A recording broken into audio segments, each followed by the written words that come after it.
ప్రపంచంలో ఎన్నో సమస్యలు వచ్చాయి, కానీ పరిష్కారాలు ఇచ్చినవాడు మాత్రం ఒక్కడే. ఆయన మాట అంటే శాశ్వతమైన చట్టం. ఆయన తీర్పు అంటే దేవుని న్యాయం. ఆయన తీర్పు మీద ఎలాంటి సందేహం లేదు. ఎందుకంటే ప్రవక్త మహమ్మద్ తాను మాట్లాడేది అల్లాహ్ పేరుతోనే.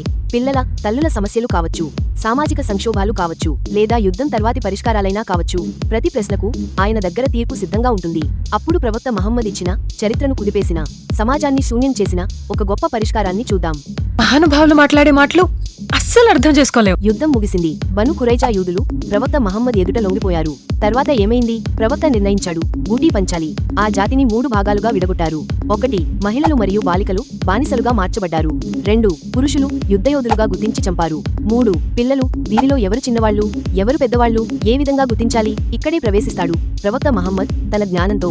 నిజంగా చెప్తున్నానండి. ఇది ఒక హదీసులో స్పష్టంగా వివరించబడింది. సునన్ అబూ దావుద్, హదీదు సంఖ్య 4390. ముస్లిం సైనికులు తలపడిపోవడంతో ప్రవక్త మహమ్మద్ ఒక పద్ధతిని సూచించాడు. బనూ ఖురైజా యూదుల్లో చిన్నవాళ్లు ఎవరు, పెద్దవాళ్లు ఎవరు, అది గుర్తించలేక ముస్లిం సైనికులు సందిగ్ధంలో పడ్డారు. అప్పుడే ఒక కొత్త పద్ధతిని అనుసరించారు. వారిలో ప్రతి పురుషుని గుప్తాంగాలు పరిశీలించారు. గుప్తాంగాలపై రోమాలు పెరిగితే అతను పెద్దవాడు, లేదంటే వాళ్లను పిల్లలుగా పరిగణించారు. ఇది మానవత్వం కాదు, ఇది శరియత్, ఇది జ్ఞానం కాదు, ఇది ప్రవక్త ఆమోదించిన తీర్పు.